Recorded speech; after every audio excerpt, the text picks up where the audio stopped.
Assalamualaikum warahmatullahi wabarakatuh. Saya di sini akan mempresentasikan tentang kognitistik. Yaitu di sini saya akan membacakan latar belakang teori belajar dan pembelajaran. Dalam rangka meningkatkan kemampuan pendidik, mereka harus memiliki dasar empiris yang kuat untuk mendukung profesi mereka sebagai pengajar. Kenyataan yang ada, kurikulum yang selama diajarkan di sekolah menengah kurang mampu mempersiapkan siswa untuk masuk ke perguruan tinggi.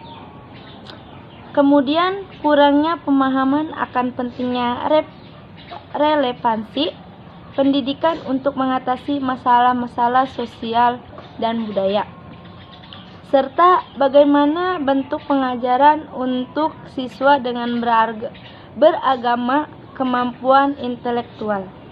Menurut Jerome S. Bruner, seorang peneliti terkemuka, memberikan beberapa gambaran tentang perlunya teori pembelajaran untuk mendukung proses pembelajaran di dalam kelas, serta beberapa contoh praktis untuk dapat menjadi bekal persiapan profesionalitas.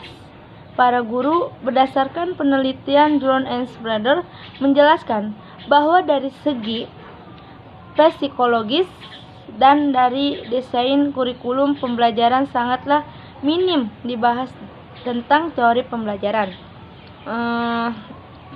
Pengertian teori pembelajaran yaitu harus mampu menghubungkan antara hal yang ada sekarang dengan bagaimana menghasilkan hal tersebut. Teori belajar menjelaskan dengan pasti apa yang terjadi, namun teori pembelajaran hanya membimbing apa yang harus dilakukan untuk menghasilkan hal tersebut. Di sini ada 4 hal, yaitu 1. Teori pembelajaran harus memperhatikan bahwa terdapat banyak kecenderungan cara belajar siswa. Yang kedua, teori ini juga terkait dengan adanya struktur pengetahuan. Yang ketiga, yaitu hubungan optimal. Yang keempat adalah pembelajaran yang sudah ada. Yang kedua, pengertian kognitisme adalah teori belajar kognitif lebih menekankan pada belajar merupakan suatu proses yang terjadi dalam akal pikiran manusia. Pada dasarnya belajar adalah suatu proses usaha yang melibatkan aktivitas mental yang terjadi dalam diri manusia sebagai akibat dari proses intelektual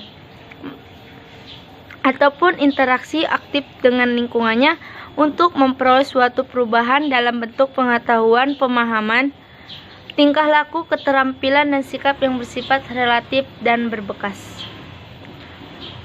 Yang ketiga yaitu tokoh-tokoh kognitisme. Ada tokohnya yaitu ada Jean Piaget, Brunner, dan Ausubel, Robert M. Teori perkembangan kognitif dikembangkan oleh Jean Piaget. Pekar ataupun kognitisme yang besar pengaruhnya ialah Jean Piaget yang pernah tentang kognitif anak yang terdiri atas beberapa tahap dalam hal memperoleh bahasa ibu. Terus ini ada struktur kognitifnya. Piaget membagi proses belajar ke dalam 3 tahapan, yaitu 1. Asimilasi. Asimilasi adalah informasi baru ke struktur kognitif yang sudah ada. Contohnya, seorang siswa yang mengetahui prinsip-prinsip penjumlahan jika gurunya memperkenalkan prinsip perkalian. Yang kedua, akomodasi adalah proses penyesuaian antara struktur kognitif ke dalam situasi yang baru. Yang ketiga yaitu ekubilasi, yaitu proses penyesuaian yang berkeseimbangan antara asimilasi dan akomodasi. Teori perkembangan kognitif dikembangkan oleh John Brother. Berbeda dengan Piaget melihat perkembangan kognitif manusia berkaitan dengan kebudayaan. Teori ini menjelaskan bahwa proses belajar akan berjalan dengan baik dan kreatif jika guru memberi kesempatan kepada siswa untuk menemukan suatu aturan ataupun termasuk konsep, teori, ataupun definisi. Menurut Brenner, 3 tahap dalam perkembangan kognitif yaitu 1. Enaktif, 2. Ekonomik, dan simbolik. Teori perkembangan kognitif dikembangkan oleh Ausubel, Proses belajar terjadi jika siswa mampu mengasimilasikan pengetahuan yang dimilikinya dengan pengetahuan baru, yaitu belajar menjadi bermakna. 1.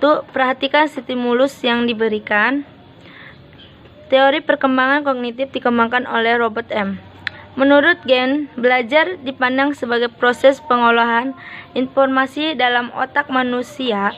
Dalam pembelajaran terjadi proses penerimaan informasi untuk kemudian diolah sehingga menghasilkan keluaran dan bentuk hasil belajar. 4. Yaitu aplikasi teori kognitif. Aplikasi teori kognitif adalah dalam pembelajaran, yaitu guru harus memahami bahwa siswa bukan sebagai orang dewasa yang mudah dalam proses berpikirnya. Anak usia persekolahan dan awal sekolah dasar belajar menggunakan benda-benda konkret. Pandangan teori kognitif tentang belajar, yaitu 1. Belajar ia proses intelek yang tidak dapat diamati langsung. Pembahas terjadi dalam kemampuan seorang untuk bertingkah laku dan berbuat dalam situasi tertentu. Prinsip-prinsip dan dasar teori belajar kognitif merupakan pemrosesan informasi yang aktif. Informasi merupakan sesuatu yang diterima oleh pikiran secara terus-menerus. Kesimpulannya, konsep belajar menurut teori kognitif ialah proses internal yang tidak dapat diamati secara langsung. Perubahan tingkah laku terjadi dalam situasi tertentu sebagai reaksi perubahan intelektual berbeda dengan Beckhoff. Prinsip-prinsip teori kognitif ialah pemrosesan informasi yang aktif melalui tahap mengumpulkan informasi dan mengubahnya menjadi kode-kode, menyimpan informasi, dan mengingat kembali apabila diperlukan. Terima kasih. Wassalamualaikum warahmatullahi wabarakatuh.